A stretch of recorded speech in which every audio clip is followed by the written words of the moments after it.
ಒಬ್ಬ ಅಪರಾಧಿ ಏನೋ ಒಂದು ಹೇಳಿದ್ರೆ ಅದಕ್ಕೆ ಎಲ್ಲಾ ಚಾನೆಲ್ನಲ್ಲೂ ಹಾಕೋದು, ಅದನ್ನ ರಿಯಾಕ್ಷನ್ ಕೇಳೋದು, ಎಷ್ಟರ ಮಟ್ಟಿಗೆ ಇದು ನಿಮಗೆ ಸರಿ ಅನಿಸುತ್ತೆ ನನಗೆ ಗೊತ್ತಿಲ್ಲ.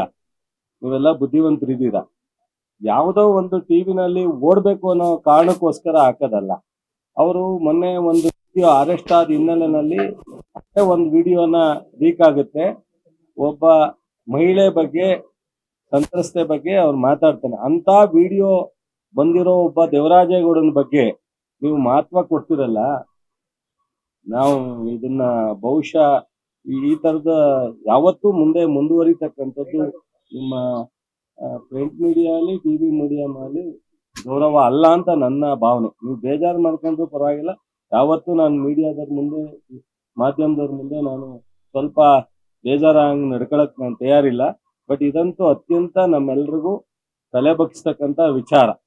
ಸೊ ಈ ತರದ್ ಯಾವುದೇ ವಿಚಾರ ಆದ್ರೂ ನೀವು ಒಂದು ಟಿವಿಲಿ ಓಡಬಾರ್ದು, ಹಾಕಬಾರ್ದು. ಈಗ ಅವ್ರು ಯಾರು ನಿಮ್ಮನ್ನ ಟಿವಿ ಮಾಲೀಕರನ್ನೋ ಅಥವಾ ನಿಮ್ಮ ಯಾರನ್ನ ಇವ್ರು 1 ಕೋಟಿ ಇಸ್ಕೊಂಡಿದ್ರು, 2 ಕೋಟಿ ಇಸ್ಕೊಂಡಿದ್ರು ಹಾಕ್ತೀರಾ? ಬೈ ಚಾನ್ಸ್ ಯಾರಾದ್ರೂ. ಸೊ ನಮ್ಮ ಫಸ್ಟ್ ನ್ಯೂಸ್ ತಿಮ್ಮೇಗೌಡರು ನಮ್ಮ ಹತ್ರ 50 ಲಕ್ಷ ಇಸ್ಕೊಂಡ್ರು ಅಂತ ಆಗ್ಬಿಡ್ತಾರೆ ಅಂತ ಇಟ್ಕೊಳ್ಳಿ, ಹಾಕ್ತೀರಾ? ನ್ಯೂಸ್ 18 ಹಾಕ್ತೀರೇನ್ರಪ್ಪ? ಯಾರ್ದಾರ ಹೆಸರು ಯಾರಾದ್ರೂ ಹಾಕಿದ್ರೆ, ಎನಿಬಡಿ ಹೇಳಿದ್ರೆ ಹಾಕ್ತೀರಾ? ಟಿವಿನಲ್ಲಿ 100 ಕೋಟಿನ ನಂತರ ಡಿಮ್ಯಾಂಡ್ ಮಾಡಿದ್ರು ಡಿ ಕೆ ಶಿವಕುಮಾರ್.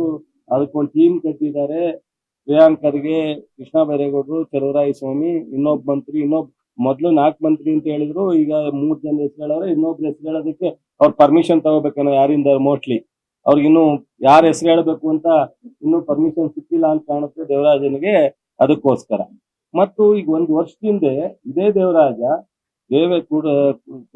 ರೇವಣ್ಣವ್ರ ಕುಟುಂಬನ ನಾನು ಡ್ಯಾಮೇಜ್ ಮಾಡಬೇಕು, ಬೀದಿಗೆ ತರಬೇಕು, ಅವ್ರ ವಿರುದ್ಧನೇ ಹೋರಾಟ ಮಾಡ್ತೀನಿ ಅಂತ 4-5 ಬಾರಿ ಸ್ಟೇಟ್ಮೆಂಟ್ ಮಾಡಿದ್ದಾರೆ. ಅದಾದ ಮೇಲೆ ಅವರೇ ಹೇಳಿದ್ದಾರೆ ಈ ಪೆನ್ ಡ್ರೈವ್ ನನ್ನ ಹತ್ರ ಬಂತು ಅಂತ. ಅಲ್ವೇನ್ರಪ್ಪ? ಪೆನ್ ಡ್ರೈವ್ ಬಂದಂತ ಒಬ್ಬ ವಕೀಲರು ಬೇರೆ ಅಂತ ಹೇಳ್ಕೊತಾರೆ ಅವರು. ಪೆನ್ ಡ್ರೈವ್ ನ ಬಂದ ಮೇಲೆ ಇಟ್ಕೊಂಡು ಕೋರ್ಟ್ಗೂ ಸಬ್ಮಿಟ್ ಮಾಡಿಲ್ಲ, ಅಥವಾ ಲೀಗಲ್ ಆಗು ಪೊಲೀಸ್ಗೂ ಸಬ್ಮಿಟ್ ಮಾಡಿಲ್ಲ. ಪೆನ್ ಡ್ರೈವ್ ನ ಇಟ್ಕೊಂಡಿರ್ತಕ್ಕಂಥದ್ದು 1 ವರ್ಷ. ಎಷ್ಟರ ಮಟ್ಟಿಗೆ ಅವನ್ನ ಸರಿ ಅಂತೀರಾ ನೀವು? ಅವನ ಬಗ್ಗೆ ನೀವು ಅದನ್ನ, ಇಂಥವ್ರ ಬಗ್ಗೆ ನೀವು ಹೆಚ್ಚಿನ ಬೆಳಕು ಚೆಲ್ಲುವಂಥದ್ದು, ಅವನನ್ನ ಪರಿಚಯಿಸ್ತಕ್ಕಂಥದ್ದು, ಅವನ ಬಗ್ಗೆ ಇಡೀ ರಾಜ್ಯದ ಜನ ನೋಡೋ ಅಂತ ಒಂದು ವಾತಾವರಣವನ್ನ ಸೃಷ್ಟಿ ಮಾಡೋದು ಎಷ್ಟರ ಮಟ್ಟಿಗೆ ನಿಮಗೆ ಅದು ಸರಿ ಅನಿಸುತ್ತೆ ಅನ್ನೋದು ನನಗೆ ಗೊತ್ತಿಲ್ಲ. ಅದಾದ ಮೇಲೆ ಸಂತ್ರಸ್ತೆ ಬಗ್ಗೆ ನೇರವಾಗಿ ಮಾತಾಡ್ತಾನೆ. ಯಾರೋ ಒಬ್ರು 1 ಸೆಕೆಂಡ್ ಕೊಟ್ರೆ ನಾನು ಡ್ರಾಪ್ ಮಾಡಪ್ಪ, ಆಫ್ ಮಾಡಪ್ಪ ಅಂತಂದ್ರೆ ಅದನ್ನ ಕೇಳುವೆ. ಅವರೊಬ್ರು ಗೌರವಸ್ಥರು ಅಂತ ನಿಮ್ಗೆ ಏನಾದ್ರು ಅನ್ಸಿದ್ರೆ ನೀವೇನ್ ಬೇಕಾದ್ರೂ ರಿಲೀಸ್ ಮಾಡಿ. ದೇವರಾಜೇಗೌಡನ್ನ ಆ ವಿಡಿಯೋ ನೋಡಿದ್ಮೇಲೆ ಅವನ ಹತ್ರ ಹೋಗಿ ನೀವು ಲೋಗೋ ಹಿಡಿಯೋದು, ಅವನ್ನ ಏನ್ ಸ್ಟೇಟ್ಮೆಂಟ್ ಅಂತ ಕೇಳೋದು, ಇದನ್ನೆಲ್ಲ ಬಹುಶಃ ಈ ಸಮಾಜಕ್ಕೆ ಒಂದು ಗೌರವ ತರುವಂತ ವಿಚಾರ ಅಲ್ಲ. ಅದಾದ್ಮೇಲೆ ಇದು ಕಾಂಗ್ರೆಸ್ಗೂ ಡಿ ಕೆ ಶಿವಕುಮಾರ್ ಆಗಲಿ, ಖರ್ಗೆ ಆಗಲಿ, ಪ್ರಿಯಾಂಕ ಆಗ್ಲಿ, ನಾನಾಗ್ಲಿ, ಕೃಷ್ಣ ಬೈರೇಗೌಡರಾಗ್ಲಿ, ಇನ್ನೊಬ್ಬ ಮಂತ್ರಿಗಳಾಗ್ಲಿ ಸಂಬಂಧ ಏನು? ಬೈ ಚಾನ್ಸ್ ನಿಮ್ಗೆ ಒಂದು ಅಜ್ಯೂಮ್ ಮಾಡ್ಕೊಳ್ಳಿ, ಇದನ್ನೇನಾದ್ರು ಪೊಲಿಟಿಕಲ್ ಲಾಭ ತಗೋಬೇಕು ಅಥವಾ ರೇವಣ್ಣನ ಕುಟುಂಬ ಬೆಲೆ ನಮ್ಗೆ ದ್ವೇಷ ಇರಬೇಕು ಅನ್ನಂಗಿದ್ರೆ ಒಂದು 15 ದಿವಸ ಮುಂಚಿತವಾಗಿಯೇ ಪೊಲಿಟಿಕಲಿ ಇದನ್ನ ರಿಲೀಸ್ ಮಾಡಿ ದೊಡ್ಡದಾಗಿ ಏನೋ ಪೊಲಿಟಿಕಲಿ ನಾವು ಅನುಕೂಲ ತಗುವಂತ ಪ್ರಯತ್ನ ಯಾರಾದ್ರೂ ಮಾಡ್ತಿದ್ರೇನು? ಸೊ ಇವತ್ತು 26ಕ್ಕೆ ಎಲೆಕ್ಷನ್ ಇದೆ, 24 ರಾತ್ರಿ ಹಾಸನದಲ್ಲಿ ಇದೆಲ್ಲ ಹೊರಗಡೆ ಬಂದಿದೆ, 25ಕ್ಕೆ ಹೊರಗಡೆ ಬಂದಿದೆ. ಯಾರಾದ್ರೂ ಗೊತ್ತಿದ್ದು ಅಥವಾ ಈ ತರ ಲಾಭ ತಗೊಳ್ಳೋರಾದ್ರೆ ಆತರ ಮಾಡಕ್ ಸಾಧ್ಯನಾ? ಮತ್ತು ಈ ತರದ ಇದನ್ನ ಯಾವ ಭಾಷೆಯಲ್ಲಿ ಹೇಳ್ಬೇಕೋ ನಾನು ಮಾಧ್ಯಮದಲ್ಲಿ ಕೂತ್ಕೊಂಡು ಹೇಳ್ತಾ ಇದ್ದೀನಿ. ಇಂಥ ಕೆಲಸನ ನಮ್ಮರಲ್ಲ, ನಮಗಿಂತ ಸಾಮಾನ್ಯರಲ್ಲೂ ಯಾರು ಮಾಡಲ್ಲ. ಇದು ಮೊದಲ ಫಸ್ಟ್ ಆಫ್ ಆಲ್. ಆಮೇಲೆ ಇದಕ್ಕೇನಾಗಿದೆ, ಟಿವಿಯವರು ಮತ್ತು ತನಿಖೆ ಯಾವ ರೀತಿ ಹೋಗ್ಬೇಕು ಮತ್ತು ಕೋರ್ಟು ತನಿಖೆ ಮಧ್ಯದಲ್ಲಿ ಇವತ್ತು ನಡೀತಾ ಇದೆ. ನಿನ್ನೆ ಒಂದು ಟ್ರಯಲ್ ನಡೀತಾ ಇದೆ ಬೇಲ್ ವಿಚಾರದಲ್ಲಿ. ಇದೆಲ್ಲ ಒಂದ್ ಕಡೆ ಆದ್ರೆ ಯಾರು ಅಪರಾಧಿ ಇದ್ದಾನೆ ಅದನ್ನ ಬಿಟ್ಟು ಬೇರೆ ಕಡೆ ಎಲ್ಲ ಡೈವರ್ಟ್ ಆಗ್ತಾ ಇದ್ದೀವಿ. ಈಗ ಇದೇ ಜನತಾದಳದ ಮುಖಂಡರು ಹೇಳವ್ರೆ, ನಾವೆಲ್ಲ ತಲೆ ಬಗ್ಸುವಂತ ವಿಚಾರ ಇದು, ಇದ್ರ ಬಗ್ಗೆ ಕ್ರಮ ಆಗ್ಬೇಕು, ತಕ್ಷಣ ಸಂತ್ರಸ್ತೆ ಬಗ್ಗೆ ನ್ಯಾಯ ಸಿಗ್ಬೇಕು ಅಂತ ಹೇಳಿದ್ದಾರೆ. ಸೊ ಅಷ್ಟೆಲ್ಲ ಅವರೇ ಹೇಳ್ಕೊಳ್ಳೋನಾಗ ಇದ್ರ ಬಗ್ಗೆ ನೀವು ಇದನ್ನ ಡೈವರ್ಟ್ ಮಾಡುವಂತ ವಿಚಾರವನ್ನ ಹೋಗ್ತಕ್ಕಂಥದ್ದು ನನ್ನ ಅನಿಸಿಕೆ ಅವಶ್ಯಕತೆ ಇಲ್ಲ. ನೇರವಾಗಿ ಫಸ್ಟ್ ಯಾರು ಅಪರಾಧಿ ಇದ್ದಾರೆ, ಈ ಹೆಣ್ಮಕ್ಳುಗಳನ್ನ ಹಾಸನದಲ್ಲಿ ಇಷ್ಟೊಂದು ಜನನ ಕುಟುಂಬವನ್ನ ಬೀದಿಗೆ ತರುವಂತ ಪರಿಸ್ಥಿತಿ ಯಾರು ಮಾಡಿದ್ದಾರೆ ಅವ್ರ ಬಗ್ಗೆ ಕ್ರಮ ಆಗ್ಬೇಕು. ಅವ್ರನ್ನ ಫಸ್ಟ್ ಇಲ್ಲಿಗೆ ಕರ್ಸೋಂತ ಕೆಲಸನ ಅವರ ಸಂಬಂಧಿಕರು, ಅವರ ತಂದೆ ತಾಯಿಗಳು, ಕುಟುಂಬದವರು ಮಾಡ್ಬೇಕು. ಇನ್ನು ಯಾರು ಮಾಡ್ಲಿಕ್ಕೆ ಸಾಧ್ಯ ಇಲ್ಲ. ಒಂದ್ ಕಡೆ ನ್ಯಾಯ ಕಾನೂನು ಇಲಾಖೆ, ಪೊಲೀಸ್ ಇಲಾಖೆ ಮಾಡ್ತಕ್ಕಂಥ ಪ್ರಯತ್ನ ಮಾಡುತ್ತೆ. ಅದ್ ಬಿಟ್ರೆ ಬಹುಶಃ ಇದು ಒಂದು ರೆಪ್ಯುಟೇಷನ್ ಇರ್ತಕ್ಕಂಥ ಕುಟುಂಬ.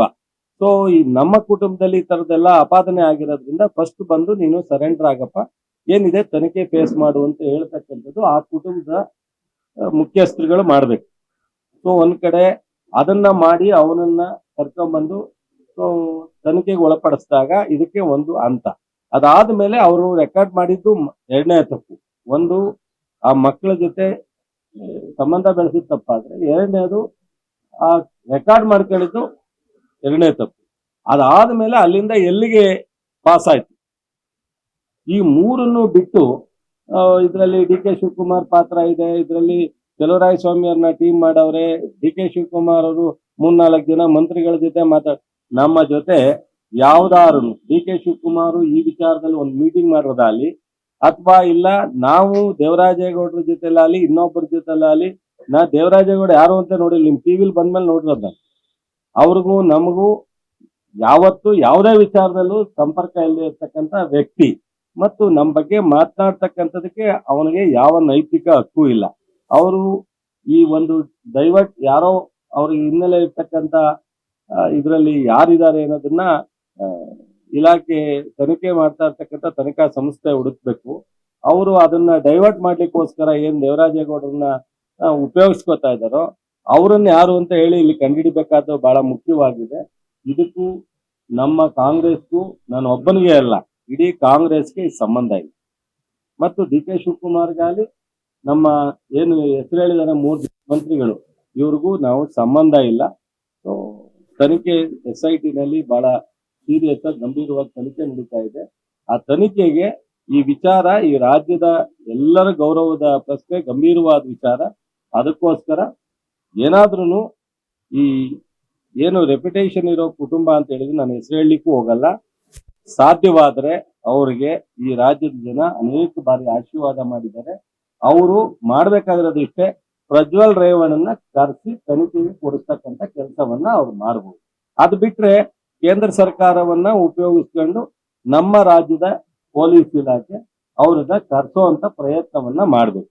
ಇವೆರಡು ಆದಾಗ ಇದಕ್ಕೇನಾದ್ರು ಒಂದು ನ್ಯಾಯ ಸಿಗುತ್ತೆ, ಇದಕ್ಕೇನಾದ್ರು ಒಂದು ಸೂಕ್ತವಾದಂತ ಅಲ್ಟಿಮೇಟ್ ಉತ್ತರ ಸಿಗುತ್ತೆ.